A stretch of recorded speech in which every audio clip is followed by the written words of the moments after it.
Start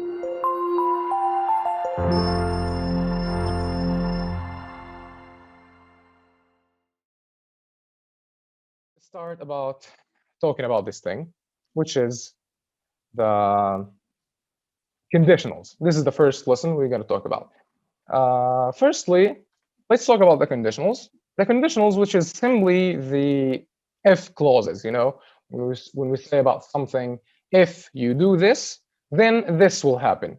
For example, you know, there's a condition and there's a result for this condition. If this happen, then this will happen. If this doesn't happen, this then, well, this this thing will not happen, or maybe the other way. You know, there's things about this. We will discuss it in this lesson, hopefully.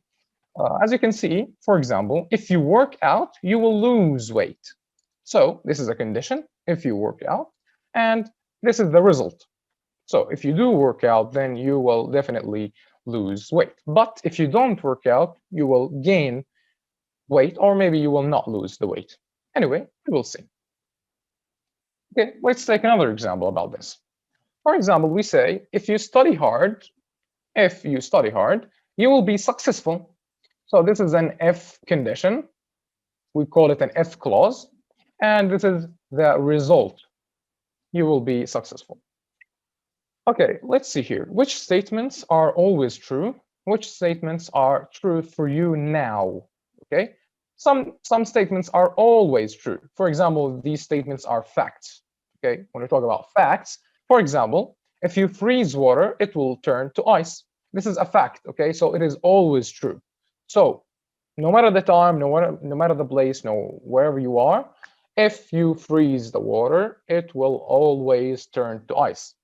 If you freeze the water, it will never turn to, you know, a mud. It will never turn to snow. No, it will turn to ice.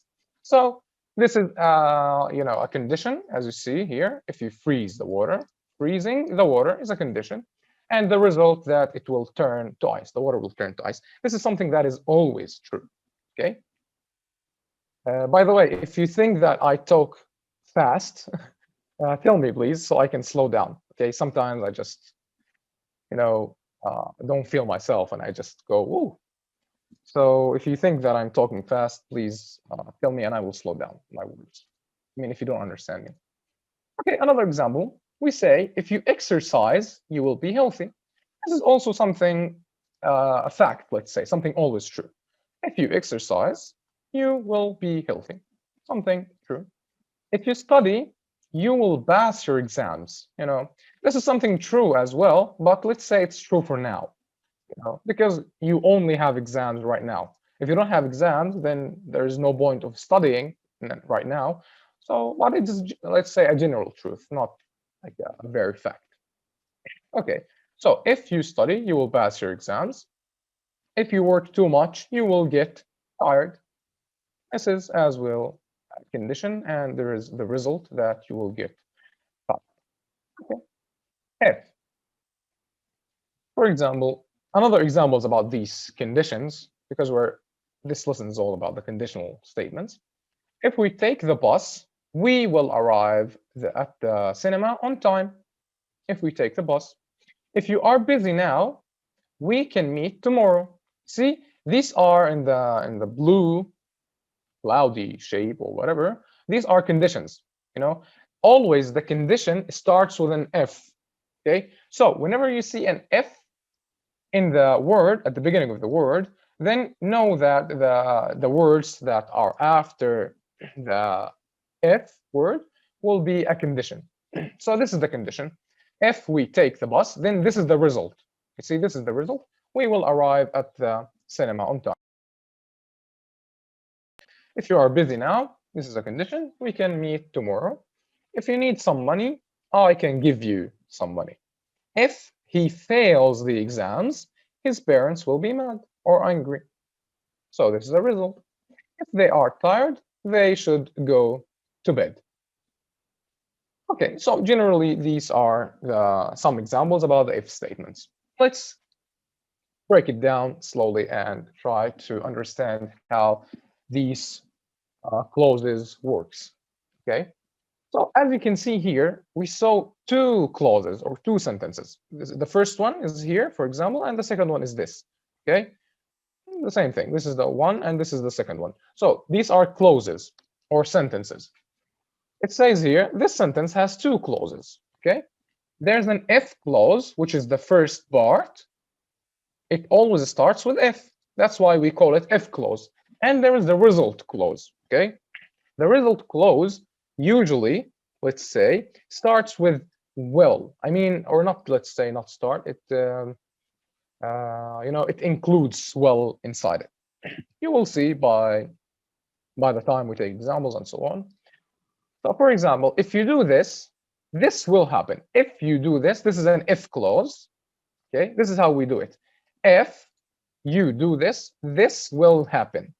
This will happen. This is the result for the thing we're talking about. Look here. It says that a clause, this is the definition for a clause. What a clause means. It is a group of words that has a subject and a verb. Okay, it has subject and a verb. An action is something you do, and the result comes from the action. You see? So an action is, for example, when I say, for example, look here, this is an action. I worked too hard. This is an action, which is working too hard. Then the result always comes from the action. The result for working hard is getting tired. I got tired. You see? So this is an action, and the result comes from the action. Now, before we take these examples, these are simple examples. I want to just point out here so you can, not forget this.